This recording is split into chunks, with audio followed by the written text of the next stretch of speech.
નમસ્કાર નમસ્કાર નમસ્કાર સાયન્સ વે યુટ્યુબ ચેનલમાં આપ સર્વે વિદ્યાર્થી મિત્રોનું હાર્દિક હાર્દિક સ્વાગત કરીએ છીએ. ધોરણ 10 વિષય વિજ્ઞાન પ્રકરણ નંબર 1 રાસાયણિક પ્રક્રિયાઓ અને સમીકરણો પાર્ટ નંબર 5 ભાગ 5.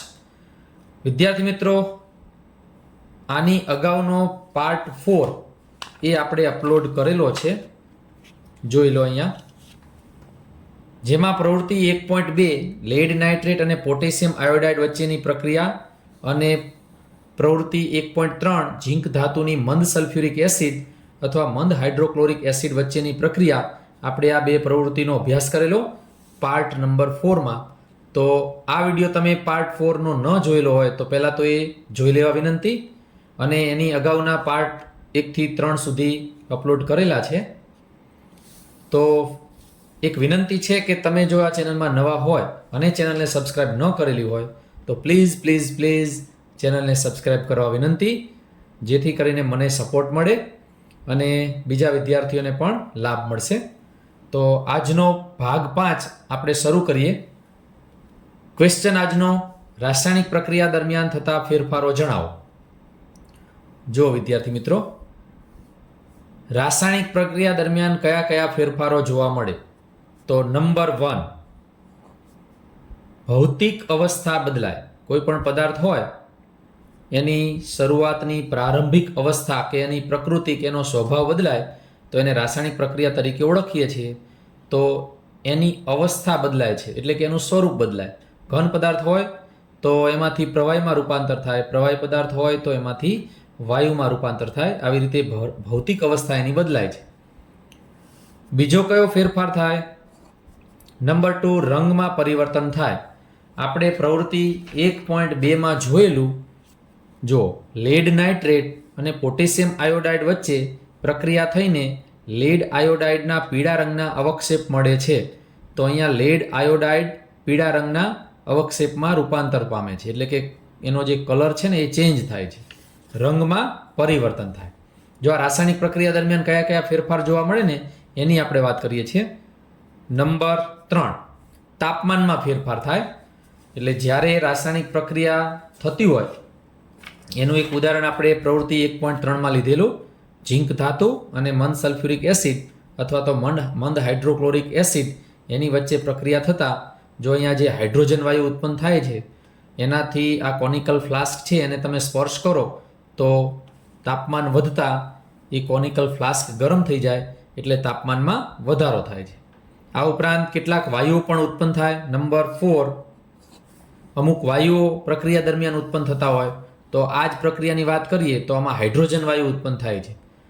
તો અહીંયા ઝીંક ધાતુની મંદ સલ્ફ્યુરિક એસિડ સાથેની પ્રક્રિયાથી H2 વાયુ એટલે કે હાઇડ્રોજન વાયુ ઉત્પન્ન થાય છે. તો મિત્રો, 2 માર્કમાં સરસ મજાનો પ્રશ્ન પૂછી શકાય. ફરીથી એકવાર જોઈ લઈએ ફટાફટ કે રાસાયણિક પ્રક્રિયા દરમિયાન થતા ફેરફારો જણાવો. નંબર 1, ભૌતિક અવસ્થા બદલાય. નંબર 2, રંગમાં પરિવર્તન થાય. નંબર 3, તાપમાનમાં ફેરફાર થાય. અને નંબર 4, કેટલાક પ્રકારના વાયુઓ ઉત્પન્ન થાય જેમ કે હાઇડ્રોજન વાયુ. તો આવી રીતે આજનો આ પહેલો પ્રશ્ન. ચલો હવે પછી બીજો પ્રશ્ન જોઈશું. વિદ્યાર્થી મિત્રો, બીજો પ્રશ્ન છે રાસાયણિક સમીકરણ કેવી રીતે લખાય, ઉદાહરણ આપી સમજાવો. હવે રાસાયણિક સમીકરણને લખવા માટે અને ઉદાહરણ આપીને સમજાવવા માટે એક અહીંયા ઉદાહરણ લીધેલું છે, જેમ કે magnesium plus oxygen gives magnesium oxide. એટલે કે મેગ્નેશિયમ ધાતુ એની હવામાંના ઓક્સિજન સાથે પ્રક્રિયા થતાં મેગ્નેશિયમ ધાતુના ઓક્સાઇડ બને છે, મેગ્નેશિયમ ઓક્સાઇડ. હવે આવી રીતે આ પ્રક્રિયાનું શબ્દ સ્વરૂપમાં જો વર્ણન કરવામાં આવે તો એ લાંબુ થઈ જાય, એટલે એને સંક્ષિપ્તમાં, ટૂંકમાં સૂત્રો અને સંજ્ઞાની મદદથી રજૂ કરવામાં આવે તો એકદમ એ સમીકરણ ટૂંકું બની જાય, જેને રાસાયણિક સમીકરણ તરીકે ઓળખવામાં આવે. તો આપણે એને શાબ્દિક સ્વરૂપમાં વર્ણન કરવાના બદલે સંક્ષિપ્તમાં, ટૂંકમાં સૂત્રો કે સંજ્ઞાની મદદથી લખી અને સમજાવીશું. તો આ જ પ્રક્રિયા છે એને આપણે હવે સૂત્રો કે સંજ્ઞા સ્વરૂપે લખીએ.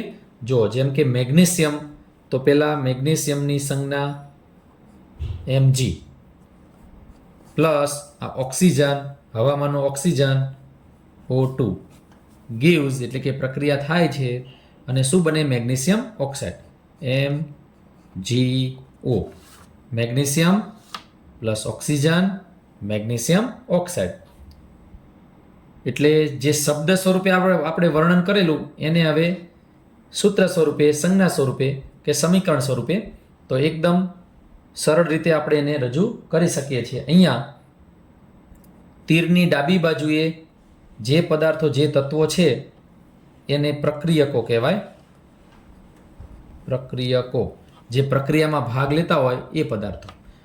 અને તીરની જમણી બાજુ જે પદાર્થો હોય એને કહીશું નિપજો. જો એક કરતાં વધારે પ્રક્રિયક હશે તો બંને પ્રક્રિયક વચ્ચે પ્લસની નિશાની મૂકવામાં આવશે. એવી જ રીતે નિપજમાં પણ જો એક કરતાં વધારે નિપજ હશે તો બંનેની વચ્ચે પ્લસની નિશાની મૂકવામાં આવશે. અને વચ્ચે અહીંયા તીરની નિશાની, અને જે જમણી સાઈડ છે એ નિપજ, ડાબી સાઈડ છે એ પ્રક્રિયક, અને ડાબી સાઈડના પ્રક્રિયકો એને LHS લેફ્ટ હેન્ડ સાઈડ, અને જમણી સાઈડ RHS એટલે રાઈટ હેન્ડ સાઈડ તરીકે પણ ઓળખવામાં આવે છે. અહીંયા જુઓ, જે સમીકરણમાં Mg અને O2 છે એ પ્રક્રિયકો છે, અને જમણી સાઈડ MgO છે, મેગ્નેશિયમ ઓક્સાઇડ, એ નિપજ છે. તો રાસાયણિક સમીકરણમાં પ્રક્રિયકોને હંમેશા ડાબી સાઈડ લખવામાં આવે અને નિપજને હંમેશા જમણી સાઈડ લખવામાં આવે છે. અને પ્રક્રિયકોને નિપજની વચ્ચે તીરની નિશાની મૂકવામાં આવે છે. જો એક કરતાં વધારે પ્રક્રિયકો હશે તો પ્લસની નિશાની મૂકવાની. એવી જ રીતે એક કરતાં વધારે જો નિપજ હશે તો એ બંનેની વચ્ચે પ્લસની સંજ્ઞા મૂકવામાં આવશે. તીરનો જે અગ્રભાગ છે, એરો હેડ, એ હંમેશા નિપજો તરફ રાખવામાં આવે છે, જે પ્રક્રિયાની દિશા બતાવે છે. તો આવી રીતે રાસાયણિક સમીકરણ લખી શકાય. આપણે અહીંયા એને વ્યવસ્થિત ઉદાહરણ રીતે સમજાવ્યું. ફરીથી એકવાર, જે શાબ્દિક વર્ણન સ્વરૂપે આપણે સમીકરણ લખીએ છીએ એની જગ્યાએ એને સંજ્ઞા કે સૂત્ર દ્વારા રજૂ કરીએ તો એ સમીકરણ એકદમ સહેલું બની જાય. જેમ કે મેગ્નેશિયમની સંજ્ઞા Mg પ્લસ ઓક્સિજન માટે O2 gives એટલે પ્રક્રિયા થાય છે MgO. પ્રક્રિયકો વચ્ચે પ્રક્રિયા થાય અને નિપજ બનશે MgO. તો આવી રીતે સમીકરણ લખી શકાય, જેને આપણે ઉદાહરણ દ્વારા સમજાવ્યું. જો ત્રીજો પ્રશ્ન છે આજના વિડીયોનો, અસમતોલિત રાસાયણિક સમીકરણ કોને કહેવાય? અસમતોલિત એટલે અનબેલેન્સ. જે રાસાયણિક સમીકરણમાં પ્રક્રિયકો અને નિપજોમાં દરેક તત્વના પરમાણુની સંખ્યા સમાન ન હોય તેવા રાસાયણિક સમીકરણને અસમતોલિત રાસાયણિક સમીકરણ અથવા એને કંકાલ સમીકરણ પણ કહેવાય, અથવા એને માળખાકીય રાસાયણિક સમીકરણ પણ કહે છે. તો નિપજો અને પ્રક્રિયકો બંનેમાં જે તત્વ હોય એ તત્વના પરમાણુની સંખ્યા સમાન થવી જોઈએ. જો એ સમાન ન થાય તો સમજી લો કે એ સમીકરણ છે એ અસમતોલિત રાસાયણિક સમીકરણ હશે. એક ઉદાહરણથી સમજીએ તો જાણીતી પ્રક્રિયા મેગ્નેશિયમ ધાતુ એની ઓક્સિજન સાથેની પ્રક્રિયાથી આપણે જાણીએ છીએ કે મેગ્નેશિયમ ઓક્સાઇડ બને. ફરીથી એકવાર લખીએ, મેગ્નેશિયમ એની હવામાંના ઓક્સિજન સાથેની પ્રક્રિયા શું બને? Magnesium oxide. જો મિત્રો, હવે આ પ્રક્રિયા તો થઈ, મેગ્નેશિયમ ધાતુની હવામાંના ઓક્સિજન સાથેની પ્રક્રિયાથી મેગ્નેશિયમ ઓક્સાઇડ બને. પણ શું આ સમીકરણ અત્યારે બેલેન્સમાં છે, સમતોલિત છે? એ તપાસ કરીએ. તો ડાબી સાઈડ જે પ્રક્રિયકો છે એમાં મેગ્નેશિયમ એનો પરમાણુ અહીંયા 1 છે, અહીંયા 1 છે. ચલો, મેગ્નેશિયમ ધાતુ તત્વ છે એના પરમાણુની સંખ્યા તો સરખી છે, પણ જે ઓક્સિજન છે એમાં ડાબી સાઈડ પ્રક્રિયકમાં ઓક્સિજનના 2 પરમાણુ છે અને જમણી સાઈડ 1 જ છે. તો હવે આને બેલેન્સ કરવું હોય તો આપણે બેલેન્સ કરવા માટે જે તત્વની આગળ જેટલા પરમાણુ ખૂટતા હોય આગળ ગુણાકારમાં મૂકવા પડશે. તો અહીંયા ઓક્સિજન 1 છે, અહીંયા 2 છે, તો આગળ અહીંયા 2 મૂકશું તો ઓક્સિજનના 2 પરમાણુ થઈ ગયા. જો ઓક્સિજનના 2 પરમાણુ, અહીંયા ઓક્સિજનના 2 પરમાણુ. પણ ધ્યાન એ રાખવાનું, એક પરમાણુને તમે બેલેન્સ, એક તત્વને તમે બેલેન્સ કરશો તો પછી બીજા તત્વના પરમાણુની સંખ્યા બદલાઈ જશે. તો હવે Mg છે મેગ્નેશિયમ, એની આગળ 2 અહીંયા લખવાથી એના પરમાણુની સંખ્યા 2 થઈ, અને અહીંયા તો 1 જ છે, તો મેગ્નેશિયમને પણ બેલેન્સ કરવું પડે. એટલે 2Mg પ્લસ O2, 2MgO. આવી રીતે જે અસંતુલિત કે અસમતોલિત રાસાયણિક સમીકરણ હતું એને આપણે બેલેન્સ કર્યું, સમતોલન કર્યું કહેવાય. કારણ કે દળ સંચયનનો નિયમ છે કે જે રાસાયણિક પ્રક્રિયા હોય એમાં પ્રક્રિયકો અને નિપજો એના જેટલા પરમાણુ હશે એ બંને બાજુ પરમાણુની સંખ્યા સમાન રહેવી જોઈએ. એટલે એનાથી એ જાણવા મળે કે આપેલું જે સમીકરણ છે એ બેલેન્સમાં છે કે નહીં. બરાબર. તો પ્રશ્ન એવો પણ પૂછાઈ શકે કે રાસાયણિક સમીકરણને સમતોલિત કરવું કેમ આવશ્યક છે. તો દળ સંચયનના નિયમ મુજબ દળ સંચયનના નિયમ મુજબ ધોરણ 9માં આ નિયમ આવતો. દળનું સર્જન પણ થતું નથી કે વિનાશ પણ થતો નથી, અથવા તો સમીકરણ આપેલું હોય એમાં પ્રક્રિયકો અને નિપજોમાં રહેલા તત્વના પરમાણુની સંખ્યા બંને બાજુ સમાન થવી જોઈએ.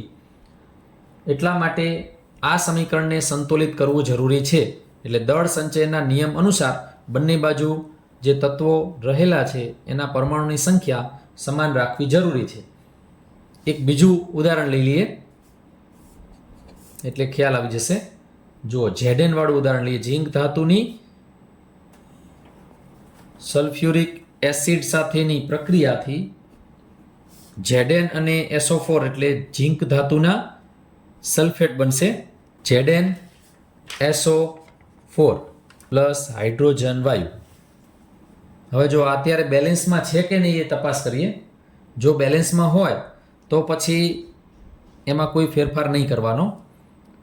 Znનો અહીંયા એક પરમાણુ છે, અહીંયા પણ એક પરમાણુ છે. હાઇડ્રોજન 2 છે તો અહીંયા હાઇડ્રોજન 2 છે. સલ્ફર 1 છે તો સલ્ફર 1 છે. ઓક્સિજનના 4 પરમાણુ તો ઓક્સિજનના 4 પરમાણુ. તો આ સમીકરણ અત્યારે સમતોલિત સમીકરણ કહેવાય. બરાબર.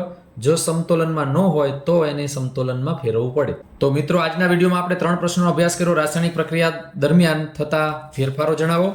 ત્યારબાદ પ્રશ્ન 2 હતો કે રાસાયણિક સમીકરણ કેવી રીતે લખાય ઉદાહરણ આપી સમજાવો. અને ક્વેશ્ચન 3 કે અસંતુલિત રાસાયણિક સમીકરણ કોને કહેવાય.